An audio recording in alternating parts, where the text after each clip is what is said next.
Hello મિત્રો, આજે આપણે જઈએ છીએ વેદ માતા ગાયત્રી, જે જૂનાગઢ ભવનાથ વિસ્તારમાં રોડ પર જ આવેલ છે, જેને આપણે ગાયત્રી શક્તિપીઠ તરીકે ઓળખીએ છીએ. જ્યાં મા ગાયત્રી માતાજીનું એક સરસ મંદિર છે, વિશાળ મંદિર છે. તો ચાલો આપણે બધા સાથે જઈએ મિત્રો. તો આ મંદિર એક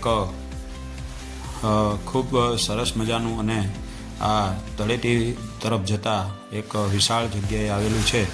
એનું નામ ગાયત્રી શક્તિપીઠ ગિરનાર એવું લખેલું છે જૂનાગઢ, અને આ એનો પ્રવેશ દ્વાર છે મિત્રો. અહીંયાથી આપણે હવે પ્રવેશ કરીને અંદર પહોંચીએ છીએ. આ જૂનાગઢ ભવનાથ રોડ પર આવેલ ગિરનાર તરફ જૂનાગઢની ઉત્તર પૂર્વમાં આવેલ સુપ્રસિદ્ધ આધ્યાત્મિક અને સામાજિક સેવા કેન્દ્ર આવેલ છે. અહીં વર્ષ દરમિયાન હજારો ભાવિકો દર્શને આવે છે મિત્રો.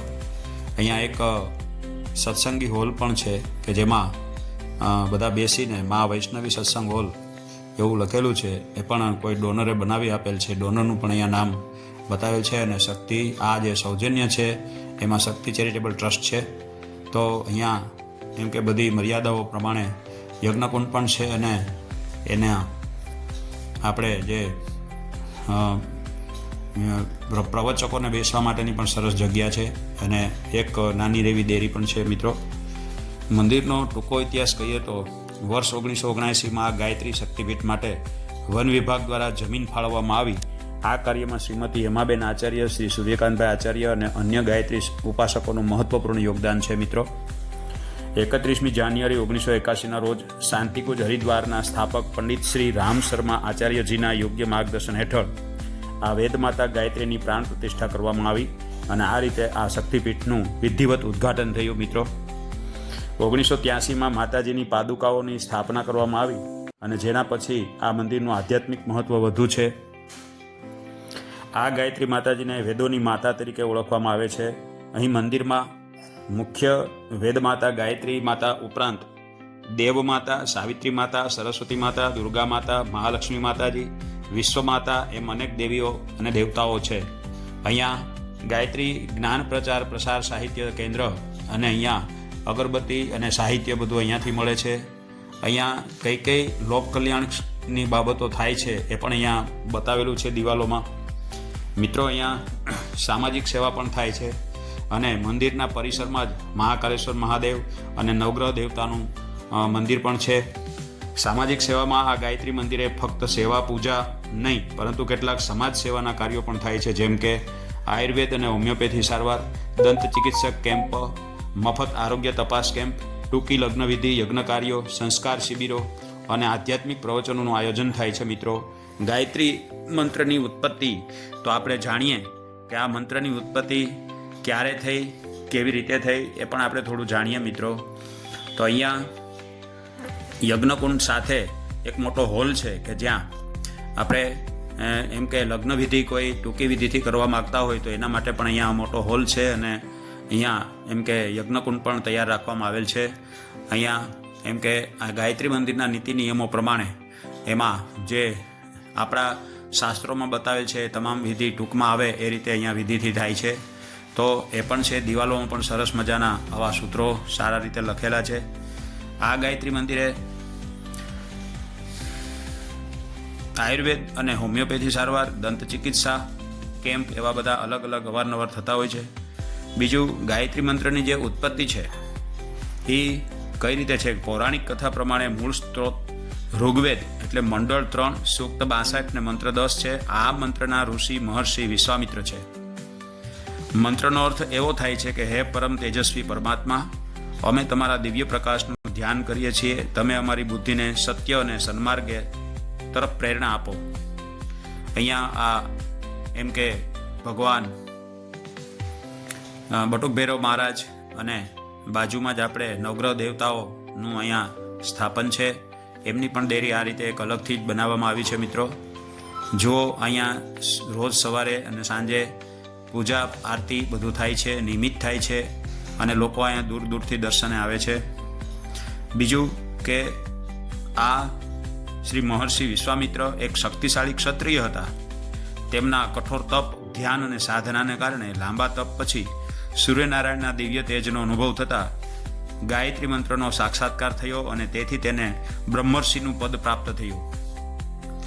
11, 21, 108 નામ જાપ કરવા જોઈએ. સ્નાન કરીને સ્વચ્છ વસ્ત્રો પહેરીને આ બધું કાર્ય કરવાનું છે. મંદિરમાં પ્રવેશીને ઘંટનાદ કરવો જોઈએ અને ગાયત્રી માતાના દર્શન કરવા, મંદિરની પરિક્રમા કરવી, આ આપણી શિષ્ટાચાર છે અને આ આપણી એક મંદિરની અમાન્ય છે. મિત્રો, આ મહાકાલેશ્વર મહાદેવનું મંદિર જે ગાયત્રી મંદિરના પરિસરમાં જ આવેલું છે અને અહીંયા ગાયત્રી મંદિરની અંદર જે ગણપતિ મહારાજ બિરાજમાન છે એ પણ આપને બતાવીશ. આ મહાકાલેશ્વર મહાદેવના મંદિરમાં જે આપણે ગણપતિ દાદા બિરાજમાન છે એનું શ્રી સુશીલાબેન છોટાલાલ શાહ તરફથી એ મુખ્ય દાતા તરીકે એમણે આ દાન આપતા આ સરસ મજાનું મંદિર અહીંયા પણ રિનોવેટ કરીને સરસ કરવામાં આવ્યું છે. હનુમાનજી મહારાજની પણ આ મૂર્તિ છે અને હવે આપણે થોડીવાર માટે નમઃ શિવાયનો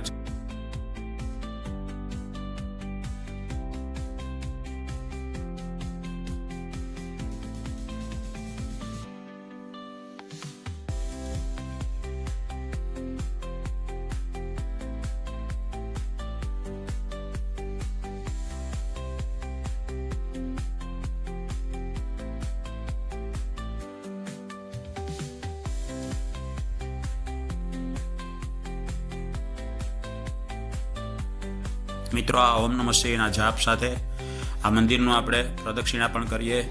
અહીંયા એક બહેનો માટે નિઃશુલ્ક સીવણ ક્લાસ પણ ચાલે છે. એને સર્ટિફાઈડ કોર્સ છે, તો એ પણ લાભ લઈ શકાય. મિત્રો, આ આપણે જે માતા ગાયત્રી માતાજી છે એના મંદિરમાં ગણપતિ દાદા અને અહીંયા હવે દેવ માતા, આ સૂર્યનારાયણ ભગવાન કે જેના તેજથી આ ગાયત્રી મંત્રની ઉત્પત્તિ થઈ, વિશ્વામિત્રને આ તપ ફળ્યું અને આ સૌપ્રથમ દેવ માતા, શ્રી વેદ માતા અને શ્રી વિશ્વ માતા એ 3 માતાજી, પછી મુખ્ય માતાજી એટલે કે જે ગાયત્રી માતાજી છે એ આપણે સૂર્યનારાયણના તેજથી જે આ પ્રગટ થયા તે ગાયત્રીમાં, એ આ ગાયત્રી માતાજીનું એમ કે અહીંયા મૂર્તિ છે, પ્રતિમાજી છે શ્રી ગાયત્રી માતા, સાવિત્રી માતાજી અને કુંડલની માતાજી પણ અહીંયા બિરાજમાન છે. મિત્રો, આગળ પણ હવે આ ગાયત્રી માતાજીને આપણે મંત્રોચ્ચારથી વંદન કરીને આગળ વધીએ છીએ. તો હવે અહીંયા જે ડોનેશનની વિગત છે અને બીજી કોઈ પણ એમ કે માતાજીની ચૂંદડી કે શૃંગાર હોય તો એ કઈ રીતે કરવું એનું પણ અહીંયા બોર્ડ મારેલું છે, તો એનો પણ અમલ આપણે કરવો જોઈએ.